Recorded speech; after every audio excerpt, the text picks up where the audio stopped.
Voilà l'incroyable vérité, cachée au grand public, de la crise des réfugiés syriens. Ces bateaux, chargés à bloc d'Africains que vous voyez en chemin pour l'Europe, alors de un, ils ne viennent pas de Syrie, l'indice c'est que ils sont africains, et de deux, ce ne sont pas des réfugiés, ils n'ont pas été sauvés au large des côtes italiennes. Les gouvernements et les agences humanitaires veulent vous faire croire que ces gens ont survécu sur de fragiles bateaux de pêche ou de petits canots pour traverser toute la Méditerranée. C'est des pures conneries. Voilà l'impressionnante réalité de ce qui se passe réellement. Les migrants payent les passeurs 1500 € chacun. Ce ne sont pas des réfugiés sans argent. Les trafiquants transportent ensuite les migrants à un endroit à moins de 20 km des côtes libyennes. Même pas 20 km. Ensuite, ils n'ont juste qu'à lancer un appel de détresse et les migrants sont pris en charge par les navires de l'Union européenne ou les ONG. C'est tout bonnement un service de taxi direct jusqu'en Europe. Comme l'acteur Nicolas Farrell l'a révélé, il y a des raisons de penser que les passeurs sont en fait en contact direct avec les organisations humanitaires, ce qui expliquerait pourquoi elles sont souvent les premières sur les lieux pour sauver les bateaux de migrants. C'est une infraction criminelle. La loi dit que les réfugiés devraient être emmenés dans le port sans danger le plus proche, ce qui, dans ce cas, serait la Tunisie. Mais ces ONG les emmènent directement en Italie.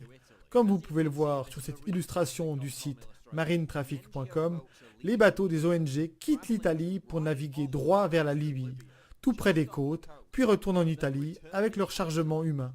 C'est carrément un service de taxi. Et le plus beau, c'est que la seule fois que ces bateaux sont déviés de la Sicile, c'est quand ces élitistes du G7 y sont. C'est un danger pour leur sécurité d'être confrontés à cette crise qu'ils ont eux-mêmes créée. Une enquête en Italie a découvert que la plupart des navires des ONG sont allemands.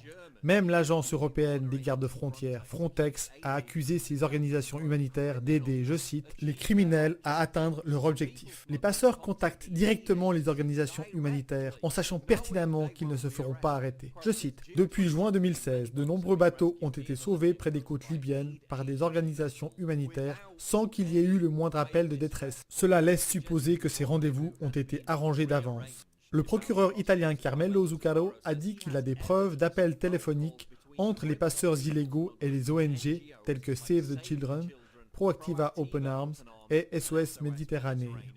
Les fondations financées par l'Open Society de George Soros comme Avast.org, Médecins sans frontières, MoveOn.org seraient aussi impliquées. Soros a investi 500 millions de dollars pour, je cite, aider les réfugiés. Une bonne part de cet argent va droit à ces ONG. Daesh offre également aux migrants une traversée gratuite de la Méditerranée s'ils rejoignent ce groupe terroriste.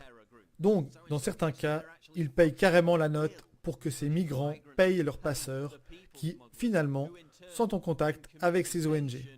C'est un scandale total, un énorme risque sécuritaire et pourtant pratiquement personne ne sait que c'est la méthode principale par laquelle les flots de réfugiés se déversent en Europe.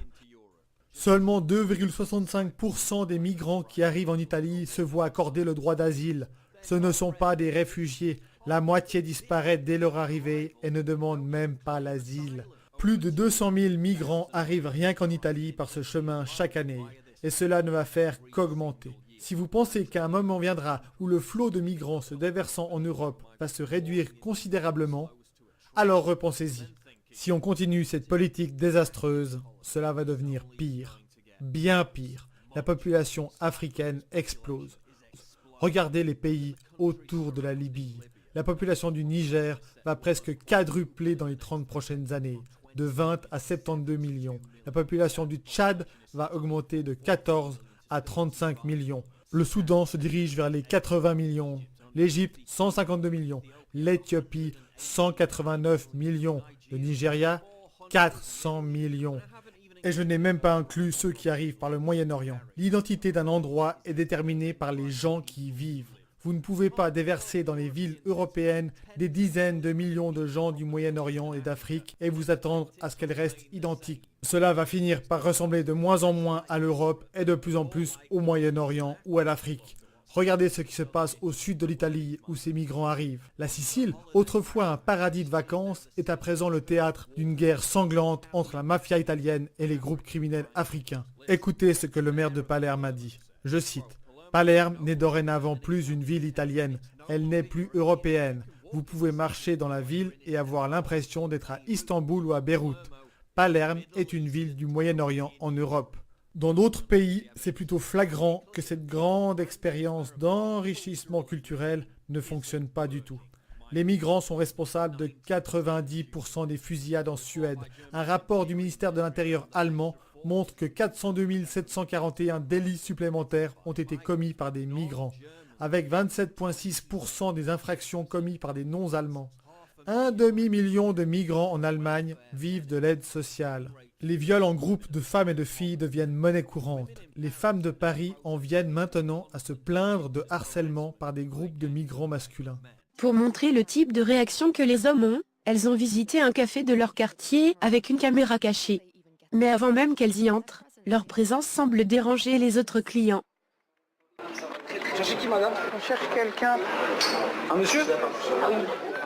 Il n'y a que des hommes ici, et ils ne sont pas très accueillants. Le mieux, c'est d'attendre dehors. Pourquoi? Ici, il n'y a que des hommes. Bah, c'est pas grave, on vit dans un monde où il y a des hommes et des femmes. Ça vous dérange, vous? Moi, c'est pour vous. Non, pour moi, là, je suis... Le propriétaire ne veut pas discuter. Pendant ce temps, les autres clients sont gênés. On va se faire discrète, petite, dans un coin.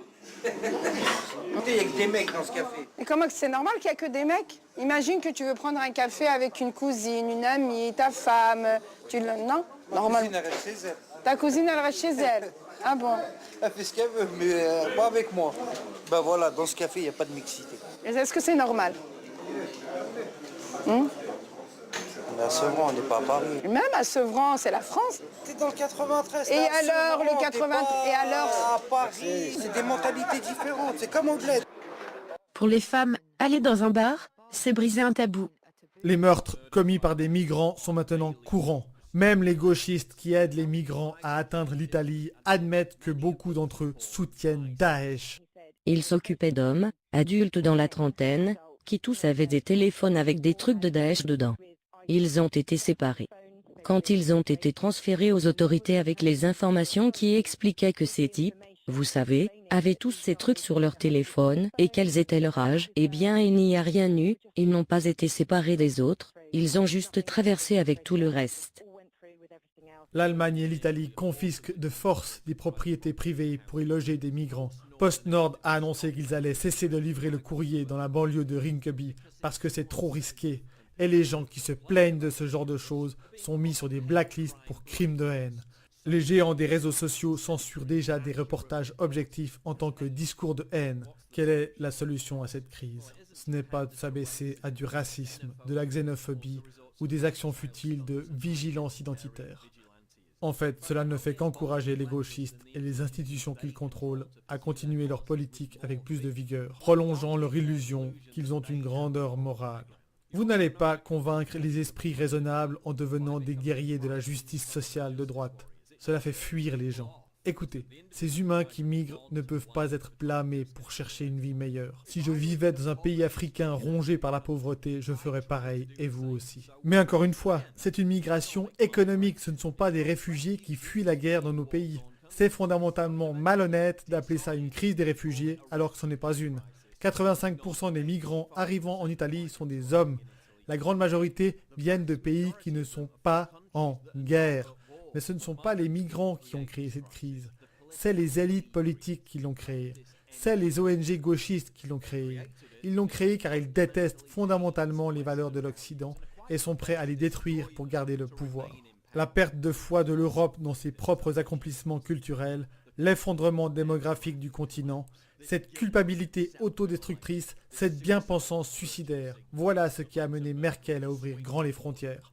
Tout cela est basé sur une crise existentielle fabriquée par les élites politiques de gauche.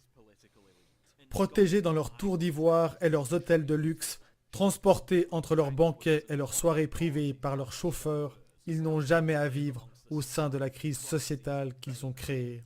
Ils ne s'intéressent pas à l'impact que des millions de migrants non assimilés ont sur la société et sa culture. Ils ne s'intéressent qu'au pouvoir. Ils ont remplacé ce qui définit l'Occident, l'état de droit et l'égalité, par des platitudes creuses de tolérance et de diversité. C'est une catastrophe. L'Union européenne veut forcer ses membres à accepter davantage de migrants.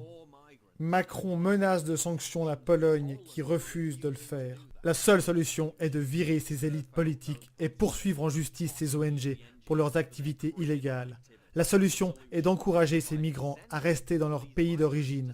La solution est de pousser à des accords politiques pour unifier la Libye, chose qui est déjà en maturation. Une unification qui donnerait le pouvoir à une seule autorité de colmater la fuite en arrêtant et en emprisonnant les passeurs. Cela aurait pour conséquence immédiate d'arrêter le flux de migrants provenant des autres pays via la Libye. Et s'il est prouvé que des membres des ONG se sont coordonnés avec les passeurs, il faudra les arrêter aussi. Il faut décourager les passeurs en interdisant aux bateaux des ONG de transporter ces migrants en Europe à tout bout de champ. L'Italie pourrait être sur le point de traduire en justice ces organisations humanitaires et nous devons maintenir la pression pour s'assurer que cela arrive. Il y a une élection en Italie l'année prochaine. Les sondages montrent que le mouvement 5 étoiles de Beppe Grillo a une courte avance sur le parti de centre-gauche actuellement au pouvoir. Le mouvement 5 étoiles a reproché aux ONG de fournir un service de taxi aux migrants. S'ils prennent le pouvoir, cette mascarade sera terminée et les organisations humanitaires seront jugées. L'afflux de migrants en Europe via la Libye s'arrêtera. La France a pour ainsi dire choisi le suicide national en votant pour Macron. Mais l'Italie a encore une chance de se sauver, et peut-être même le reste du continent avec elle, en élisant Beppe Grillo. Écoutez, défendre la liberté d'expression ne sert à rien pour arrêter ce flux de migrants. Se lamenter contre les symptômes, se plaindre de l'islam, et je plaide coupable sur ce coup, mais ça n'aidera à rien. Nous devons arrêter ces bateaux. Nous avons besoin de sanctions pénales et un changement définitif de politique. L'identité culturelle de l'Europe est déjà éventrée. Ce n'est pas une question de race, c'est une question de survie de nos valeurs fondamentales et de notre style de vie. Nous devons arrêter l'hémorragie maintenant, avant qu'il ne soit trop tard.